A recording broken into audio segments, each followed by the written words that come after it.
Hello everybody, कैसे हैं आप सभी लोग। आई होप आप सब बहुत अच्छे होंगे एंड अपनी प्रिपरेशंस को बहुत ज़ोरदार तरीके से कंटिन्यू कर रहे होंगे। My self Piyush Pahwa and I am here with the subject of advance bank management. Advance bank management में हम मॉड्यूल ए के कॉन्सेप्चुअल सीरीज को करने के बाद हम यूनिट वाइज एमसीक्यूज कर रहे थे एंड उसमें अभी तक हम 2 यूनिट को कर चुके हैं। सबसे पहला यूनिट हमने किया था introduction to statistics, then we have covered sampling techniques, which was our unit 2. In today's class we are going to solve the MCQs of unit 3. So let's start with the session, but before going to the MCQs I would request all of you to please subscribe our channel JIB CIB Prep for all the upcoming content related to these examinations, and also scan this QR code to join our Telegram group. Okay, now let's start with the MCQs. So the first question says that a higher standard deviation indicates that the data points, जो हमारा higher standard deviation है वो क्या indicate कर रहा है। सबसे पहली चीज, स्टैंडर्ड डेविएशन हमारा क्या होता है, ये होता है हमारा एक मेजर ऑफ डिस्पर्जन। और मेजर ऑफ डिस्पर्जन की एक प्रॉपर्टी होती है कि जितना ज्यादा मेजर ऑफ डिस्पर्जन उतना ही ज्यादा हमारा डेटा फैला हुआ है। यानी जो मेजर ऑफ डिस्पर्जन है और स्कैटर्डनेस ऑफ डेटा है, स्कैटर्डनेस ऑफ डेटा, ये आपस में क्या है, डायरेक्टली रिलेटेड हैं। अगर ये डायरेक्टली रिलेटेड हैं तो अगर हायर स्टैंडर्ड डेविएशन है तो हायर स्कैटर्डनेस होगी। अगर डेटा ज्यादा फैला हुआ है तो किससे ज्यादा फैला हुआ है, वो मीन से। Hence the correct answer is option number B. I hope आपको ये समझ में आया होगा एंड यहाँ पे इसका सॉल्यूशन भी हमने यही मार्क करके दिया हुआ है कि आंसर बी है एंड उसके पीछे की रीजनिंग भी लिखी हुई है। Okay, so let's move on to the next question, which says, which of the following is not a requisite of good measure of central tendency? Option number A, it should be rigidly defined. Option number B, it should be based on all the observations of data. Option number C, it should be affected a lot by fluctuations of sampling. Option number D, it should be capable of further mathematical treatment. इसमें हमने जब हम topic पढ़ रहे थे उसमें हमने कुछ रिक्विजिट्स पढ़े थे एक अच्छे मेजर ऑफ सेंट्रल टेंडेंसी के।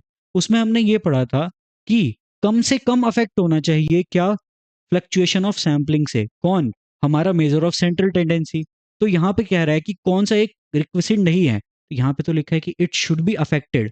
अगर यहाँ पे लिखा होता it is not much affected, तब ऑप्शन नंबर सी भी आपका एकदम करेक्ट होता कि वो रिक्विजिट में आता है। लेकिन यहाँ पर ये रिक्विजिट में नहीं आता क्योंकि स्टेटमेंट क्या कह रही है, it should be affected a lot, ये ज्यादा अफेक्ट होना चाहिए सैम्पलिंग की फ्लक्चुएशन से। हेंस ये आपका एक रिक्वेस्ट नहीं है। So option number C is our correct answer. I hope आपको समझ में आया होगा। यहाँ पे हमने ये देखिए आंसर सी है और ये हमने सारे रिक्वेस्ट मार्क भी कर रखे हैं। यहाँ पे लिखा हुआ है it should B rigidly defined, ये था ही था। मैं इसकी बात कर रहा था, it should B least affected bye. यहाँ पे हमने प्रॉपर्टीज में क्या होता है, लीस्ट अफेक्टेड। लेकिन हमारे जो यहाँ पे स्टेटमेंट्स गिवन है उसमें क्या लिखा हुआ है, it should be affected a lot. इसलिए जो हमारा ऑप्शन नंबर सी है that is correct answer. I hope आपको समझ में आया होगा। Let's move on to the next question which says, if the range of data set is small, अगर जो हमारा डेटा सेट है वो स्मॉल है तो ये क्या इंडिकेट कर रहा है। तो ये इंडिकेट करता है, ये सबसे पहली चीज, मेजर ऑफ डिस्पर्जन भी हमारा क्या है, मेजर ऑफ डिस्पर्जन हमारा एक, सॉरी, रेंज भी हमारा एक मेजर ऑफ डिस्पर्जन है। तो अगर मेजर ऑफ डिस्पर्जन कम है तो यानी हमारा स्कैटर्डनेस भी कम होना चाहिए। तो यानी जो हमारा डेटा है वो है close to mean. Hence option number B is our correct answer. And यहाँ पे इसका आंसर भी लिखा हुआ है एंड इसकी रीजनिंग भी लिखी हुई है। 1 सेकेंड, यहाँ पे ये इन्वर्सली की जगह डायरेक्टली आएगा, आप प्लीज़ इसे अपने एंड से करेक्ट कर लीजिएगा एक बार। ये डायरेक्टली रिलेटेड होते हैं, तभी जो रेंज अगर कम है तो स्कैटर्डनेस ऑफ डेटा भी कम होगी। इसलिए स्मॉल रेंज का मतलब होगा कि जो डेटा है हमारा वो क्लोज टू मीन है। Okay, let's move on to the next question which says, which of the following is a measure of central tendency, mean median mode. ये तीनों ही हमारे मेजर ऑफ सेंट्रल टेंडेंसी होते हैं, इसलिए ये हमारे क्या हो जाएंगे, option number D will be our correct answer. अब ओके, सो यहाँ पे इसका आंसर भी लिखा हुआ है डी एंड उसके पीछे की रीजनिंग भी लिखी हुई है। Let's move on to the next question which says, which of the following is not a merit of arithmetic mean. Arithmetic mean का क्या एक मेरिट नहीं है, इजी टू कैलकुलेट होता ही है। It is based on all observations, yes it is based on all observations. It is most affected by fluctuations in the sampling, ये इसका होता है एक डीमेरिट। ये एक डीमेरिट इसलिए होता है कि अगर हमने अरिथमेटिक मीन एक डेटा का निकाला, लेट सपोज उसमें हमने जो 2 सैंपल लिए थे वो सैंपल गलत लिए थे। अब हम 2 सैंपल को हटा के 2 नए आइटम्स को सैंपल में इंक्लूड करेंगे। इससे पूरे के पूरे अरिथमेटिक मीन की कैलकुलेशन हमें दोबारा करनी पड़ेगी। यानी अगर हमने छोटी सी भी फ्लक्चुएशन करी सैंपलिंग में तो ये सबसे ज़्यादा अफेक्ट हो जाएगा। कौन? हमारा अरिथमेटिक मीन। हेंस ये इसका एक क्या नहीं है? ये इसका एक अर्थ सॉरी ये इसका एक मेरिट नहीं है। Hence option number C is our correct answer. Okay, let's move on to the next question, which says the average weight of 10 girls is 48, whereas the average weight of 15 boys is 51. Find the combined average weight of these children. Okay, तो यहाँ पे हमें क्या निकालना है? Combined mean निकालना है। क्या निकालना है? Combined mean. वो कैसे निकलता है? X bar is equals to x1 multiply by n1 plus x2 multiply by n2 whole divided by n1 plus n2। अब यहाँ पर हमारा x1 क्या है? x1 है यानी 48 जो है वो गर्ल्स का मीन है, यानी 48 मल्टीप्लाई बाय n1। गर्ल्स कितनी है? 10 है यानी 10। 48 plus 10 sorry 48 multiply by 10 plus x2 हमारा कितना है? 51। बॉयज़ का एवरेज वेट 51 है, मल्टीप्लाई बाय n2 हमारा क्या है? नंबर ऑफ बॉयज़ हैं 15 यानी into 15 whole divided by 10 plus 15। तो ये कितना आ जाएगा आपका? 480 प्लस 51 इंटू 15 कितना होता है? 765 whole divided by 25 is equals to 765 plus 480 divided by 25 which gives 49.8। Hence option number D is our correct answer. I hope आपको समझ में आया होगा। So now let us move on to the next question which says kurtosis measures. जो हमारा कुर्टोसिस या फिर इसे कर्टोसिस भी पढ़ते हैं, कर्टोसिस क्या मेजर करता है? ऑप्शन नंबर ए में है हमारा सिमेट्री ऑफ डिस्ट्रीब्यूशन। तो जो हमारा सिमेट्री है वो तो कर्टोसिस से हम मेजर नहीं करते हैं, वो हम किससे मेजर करते हैं? स्क्यूनेस से। सेंट्रल टेंडेंसी ऑफ डेटा वो तो मीन मीडियन मोड से हम कैलकुलेट करते हैं। स्प्रेडनेस ऑफ डेटा वो हम किससे कैलकुलेट करते हैं? वो हम मेजर ऑफ डिस्पर्जन से करते हैं। Peakedness and flatness of distribution ये हम कैलकुलेट करते हैं किससे? कर्टोसिस से। Hence option number D is our correct answer. यहाँ पे लिखा भी है kurtosis is all about the tails of distribution which is peakness और flatness. Hence option number D is our correct answer. Let's move on to the next question which says if coefficient of variation is 50%, it means that the standard deviation is 50% of the mean. Is it true or is it false? Okay, तो हमारे पास coefficient of variation का जो formula है वो क्या होता है? वो होता है हमारे पास standard deviation divided by mean into 100। अब देखिए जो हमारा को वेरिएशन है वो कितना है हमारा? वो है हमारा 50% is equals to S D divided by mean into 100। अब इसे अगर हम सॉल्व करें तो ये कितना आएगा? S D is equals to 50 divided by 100 into mean which is standard deviation is 0.5 into mean. अब 0.5 को हम 50% भी कहते हैं। हेंस जो हमारा स्टैंडर्ड डेविएशन है वो क्या हो गया? 50% ऑफ मीन। तो यहाँ पे जो हमारा स्टेटमेंट है वो ट्रू है। ये कौन से केस में होगा? जब कोएफिशिएंट ऑफ वेरिएशन हमारा क्या होगा? 50% होगा। आई होप आपको समझ में आया होगा। Let us move on to the next question now. Okay, next question हमसे ये कह रहा है geometric mean is always dash than arithmetic mean, lesser than, greater than, equal to, none. इसका करेक्ट आंसर होता है लेसर देन। इसका हम एक एग्जांपल ले लेते हैं छोटा सा। लेट सपोज एक हमारी टर्म है 7, दूसरी है 9। तो हमारा अर्थमेटिक मीन कैसे निकलेगा? वो निकलेगा 7 प्लस 9 डिवाइडेड बाई 2। 7 प्लस 9 होता है 16, 16 डिवाइडेड बाई 2 होता है 8। तो ए एम आ गया हमारा 8। जी एम कैसे निकलता है? वो निकलता है स्क्वायर रूट ऑफ 7 इंटू 9। तो 7 इंटू 9 कितना होता है? 63। 63 का स्क्वायर रूट कितना आ जाएगा हमारे पास? 7.93। अब ऐसे ही आप 7,9 की जगह आप 5,8 ले सकते हैं, 5,3 ले सकते हैं, 100,102 ले सकते हैं। हर कोई भी दो टर्म्स आप यूज करें उसमें geometric mean is always lesser than arithmetic mean ही आएगा। Hence option number A is our correct answer. I hope आपको समझ में आया होगा। Now let us move on to the next question which says skewness measures dash sorry skewness measures dash. तो वो क्या मेजर करती है? सिमेट्री और एसिमेट्री। अभी हम ये पढ़ के आए हैं, जब हमने कुर्तोसिस वाला सेम क्वेश्चन आया था इसी से रिलेटेड, तब हमने ये समझा था कि स्क्यूनेस क्या मेजर करती है? हमारी सिमेट्री को मेजर करती है। Hence option number C is our correct answer.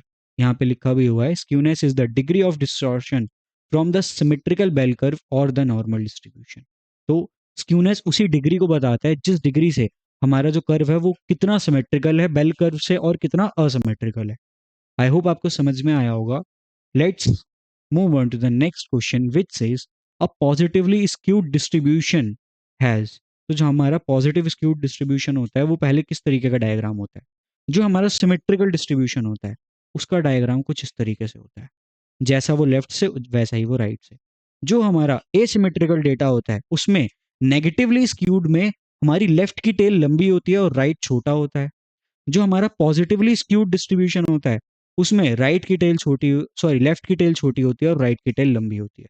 तो यहाँ पे क्या कह रहा है? A tail on the left side में तो हमारे नेगेटिव डिस्ट्रीब्यूशन की होती है। ये है नेगेटिव, ये है पॉजिटिव और ये है symmetry. Symmetrical around the mean ये तो हमारा किस में होता है? सिमेट्रिकल डिस्ट्रीब्यूशन में होता है। A tail on the right side यही है हमारा correct answer which is option number B. यहाँ पे भी आप देख सकते हैं डायग्राम लिखे हुए हैं एंड आंसर इज करेक्ट जो बी ही है। Okay, let's move on to the next question which says which of the following is not a merit of geometric mean. कौन सा एक मेरिट नहीं है ज्योमेट्रिक मीन का? It is affected by fluctuations of sampling. ये भी यहाँ पे एक मेरिट नहीं है। क्यों? क्योंकि अगर हमारा फ्लक्चुएशन से ज्योमेट्रिक मीन बदल रहा है तो ये तो हमारे लिए एक डीमेरिट हो गया कि हमने एक कोई भी यूनिट को हटा के सैंपल से हटाया, एक और आइटम को हमने सैंपल में जोड़ा। तो अगर हम ये अफेक्ट हो रहा है फ्लक्चुएशन ऑफ सैम्पलिंग से तो हमें तो ज्योमेट्रिक मीन दोबारा कैलकुलेट करना पड़ गया। इसलिए ये एक मेरिट नहीं है, ये एक डीमेरिट है। आई होप आपको समझ में आया होगा। So now let us move on to the next question which says which of the following statements is correct. Mean is a partition value. Mean एक पार्टीशन वैल्यू नहीं होती, पार्टीशन वैल्यू हमारी मीडियन होती है। Okay, median is least affected by extreme values. ये हमारा एकदम correct answer है। क्यों? क्योंकि जो मीडियन होती है हमारी, मीडियन एक पोजिशनल वैल्यू है, मीडियन एक पार्टीशन वैल्यू है। उसे इस चीज से फर्क नहीं पड़ता कि यहाँ पे जो सबसे पहली टर्म है वो 1 है, 2 है या 3 है, और जो लास्ट वाली टर्म है वो 1 है, 2 है या 3 है। उसे ये जानना है कि बिल्कुल एग्जैक्ट बीच में कौन सी टर्म है। इसलिए उसे एक्सट्रीम वैल्यूज से बहुत ही कम फर्क पड़ता है। सबसे कम फर्क जिसे पड़ता है एक्सट्रीम वैल्यूज, यानी जो सबसे पहले की टर्म्स और सबसे लास्ट की टर्म्स, उससे सबसे कम फर्क पड़ता है मीडियन को। Hence option number B is our correct answer. I hope आपको समझ में आया होगा। Now let's move on to the next question which says in a symmetrical distribution the relationship between mean median mode is. Symmetrical distribution है यानी उसका curve कुछ इस तरीके से है। सॉरी, मैं एक बार दोबारा बनाता हूँ। यानी उसका कर्व कुछ इस तरीके से है। अब इसमें मीन मीडियन मोड हम कैसे निकालते हैं? देखिए, मीडियन होता है सबसे बीच की वैल्यू, सबसे बीच की वैल्यू तो यही है। मीन होता है जहां पे एक एवरेज, पूरे उसकी एक एवरेज वो भी यहीं पे निकल रही है। मोड क्या होता है? सबसे हाईएस्ट फ्रीक्वेंसी, सबसे हाईएस्ट फ्रीक्वेंसी भी यही निकल रही है। तो जो एक हमारा सिमेट्रिकल डिस्ट्रीब्यूशन है उसमें मीन मीडियन और मोड सेम पॉइंट पे आ रहे हैं। Hence option number B is our correct answer. Let's move on to the next question which is find M for the following group of data. इस data के लिए हमें arithmetic mean find करना है। अरिथमेटिक मीन हम कैसे निकालते हैं? वो हम निकालते हैं एक्स, एफ और एफ एक्स। ये कैलकुलेट करते हैं सबसे पहले हम। उसके बाद मीन कैसे निकालते हैं? Summation of F X divided by summation of F. सबसे पहले हम यहाँ पे किसे लिखेंगे? यहाँ पे सबसे पहले हम एक्स की टर्म्स को लिखेंगे जो कि हैं 1 2 3 4 5। 1 2 3 4 एंड 5। उसके बाद हम लिखेंगे यहाँ पे फ्रीक्वेंसीज। फ्रीक्वेंसीज कितनी है? 18, 12, 7, 5, 8। 18, 12, 7, 5 एंड 8। ओके, अब हम निकालेंगे एफ एक्स। 1 इंटू 18 कितना होगा? 18। 2 इंटू 24, सॉरी 2 इंटू 12 होगा हमारा 24। 3 इंटू 7 होगा हमारा 21। 4 इंटू 5 होगा हमारा 20। 5 इंटू 8 होगा हमारा 40। तो अब हम यहाँ पे इसका समीशन भी निकाल लेते हैं। ओके, तो समेशन ऑफ एफ कितना निकलेगा? 18 + 12 + 7 + 5 + 8 विच इज 50। ओके, अब समेशन ऑफ एफ एक्स कैसे निकलेगा? 18 + 24 + 21 + 20 + 40। तो ये आ गया हमारा 123। समेशन ऑफ एफ एक्स आ गया हमारा 123। नाउ इन वैल्यूज़ को हम यहाँ रख देंगे। समेशन ऑफ एफ एक्स हमारा कितना होगा? 123 divided by summation of F है हमारा 50। अगर हम इसे सॉल्व करेंगे तो ये कितना आएगा हमारे पास? ये आ रहा है 2.46। 2.46 which is option number A. Hence option number A is our correct answer. I hope आपको समझ में आया होगा। Let's move on to the next question. Next question कह रहा है find the value of X if the mean of following is 16।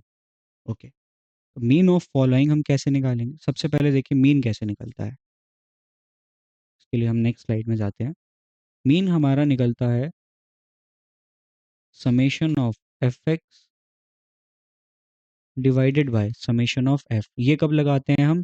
जब हमारा डेटा ग्रुप्ड होता है। जब हमारा डेटा होता है ग्रुप्ड। जब हमारा डेटा अनग्रुप्ड होता है तो हम डायरेक्टली क्या करते हैं? Summation of X divided by N. ये हम कब करते हैं? अनग्रुप्ड डेटा में। जो अभी हमें डेटा गिवन है वो कौन सा है? वो गिवन है अनग्रुप्ड डेटा। वो कौन सा गिवन है? Ungrouped data. यहाँ पे फ्रीक्वेंसीज नहीं है ना, दैट्स वाई ये अनग्रुप्ड डेटा है। तो यहाँ पे हम फॉर्मूला कौन सा लगाएंगे? ये वाला। ठीक है, तो एक बार मैं पूरी इनको इरेज कर देता हूँ। नाउ अब हम पूरे इसका समेशन लेंगे, डिवाइडेड बाय एन करेंगे। तो हम पहले एन को ही निकाल लेते हैं। 1, 2, 3, 4, 5, 6, 7, 8, 9, 10। तो हमारे एन की वैल्यू हो गई 10। अब हम निकालते हैं समेशन ऑफ एक्स। वो कितना है हमारा? 17 + 20 + 21 + 5 + 23 + 6 + 19 + 7 which is 17 plus 20 plus 21 plus 5 plus 23 plus 15 plus 6 plus 19 plus 7। Okay, तो ये आपका आ गया 840।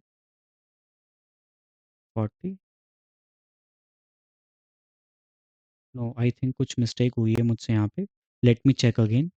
17 plus 20 plus 21 plus 5 plus 23 plus 15 plus 6 plus 19 plus 7। Okay, तो ये हमारा आ रहा है 133। कुछ मिस्टेक हुई ही थी। Let me correct this. 133। अब हमारा मीन की वैल्यू क्या होती है? आई एम सॉरी, ये यहाँ पे 133 प्लस एक्स भी आएगा, क्योंकि ये भी तो हमारे एक्स की पूरी उसका पार्ट है। हमें इसी की तो वैल्यू निकालनी है। तो मीन हमारा कैसे निकलेगा? मीन निकलेगा summation of X divided by N. Summation of X कितना है? 133 plus X divided by N कितना है? 10। मीन की वैल्यू कितनी थी? 16, यानी यहाँ पे 16 आ गया। अब अगर इसे हम क्रॉस मल्टीप्लाई करें तो ये कितना हो जाएगा? 160 is equals to 133 plus X. It implies that X is equals to, अगर हम इसे इसकी तरफ भेजें 160 के पास तो ये माइनस हो जाएगा, यानी 160 minus 133 is equals to 27। Hence 27 is correct answer, which is option number A. I hope आपको समझ में आया होगा। If yes, so now we will move on to the next question, which says find the AM for following data। हमें इस data के लिए अब क्या करना है? AM फाइंड करना है। तो अगेन ये हमारा क्या है? ग्रुप डेटा है, तो हमारा फॉर्मूला कौन सा लगेगा? X bar is equals to summation of F X divided by summation of F. तो हम यहाँ पे पहले नेक्स्ट स्लाइड में एक टेबल ही बना लेते हैं इसके लिए। Okay, x F F x. अब यहाँ पे एक्स तो है नहीं, यहाँ पे हमारे पास क्या है, क्लास इंटरवल्स हैं। तो जब हमारे पास क्लास इंटरवल्स होते हैं तब हम एक्स कैसे निकालते हैं, तब हम एक्स निकालते हैं, वो होता है हमारा मिड पॉइंट। एक्स क्या होता है, हमारा मिड पॉइंट। और मिड पॉइंट कैसे निकलता है, upper limit plus lower limit divided by 2। यानी क्लास इंटरवल पहले हम लिखेंगे वो थे 0 से 10, 10 से 20, 20 से 30, 30 से 40, 40 से 50। ये हो गए हमारे क्लास इंटरवल्स। फ्रीक्वेंसीज क्या थी, पहले हम फ्रीक्वेंसीज भी साथ ही लिख लेते हैं। 8, 4, 6, 2, 10, 8, 4, 6, 2 एंड 10। ठीक, ओके। तो एक्स कैसे निकलेगा, upper limit plus lower limit divided by 2, यानी 10 + 0 डिवाइडेड बाय 2 वो कितना आएगा, 5। 20 + 10 डिवाइडेड बाय 2 वो कितना आएगा, 15।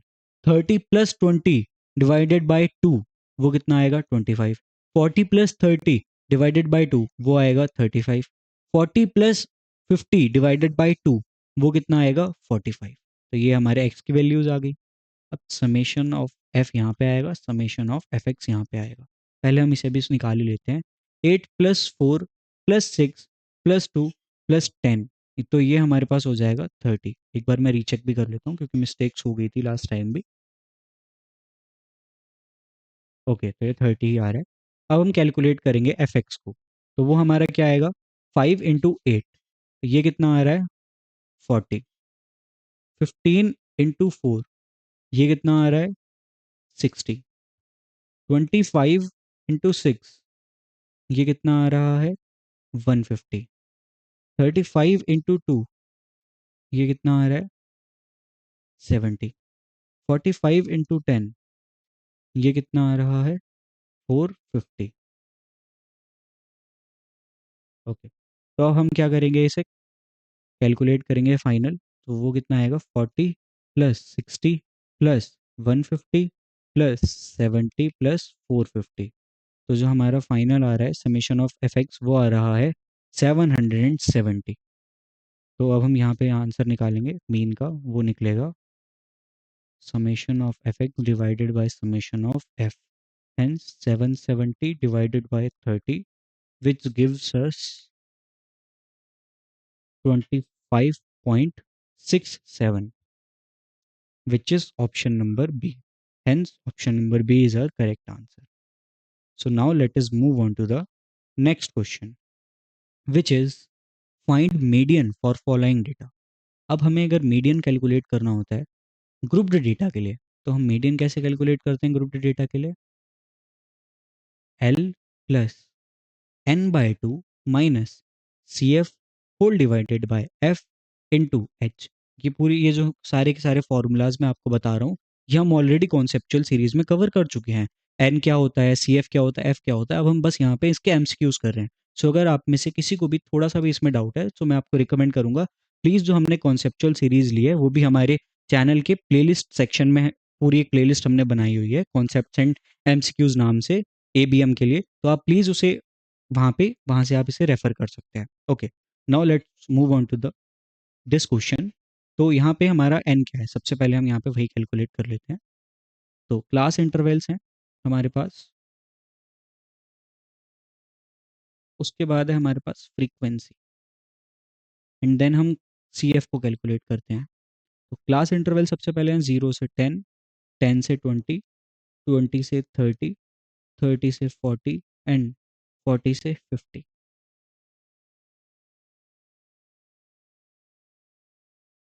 ओके, फ्रीक्वेंसीज हैं 8, 4, 6, 2, 10,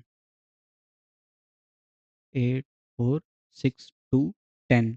तो समेशन ऑफ एफ यानी वो सेम एन होता है। एन कितना आएगा हमारे पास, 30।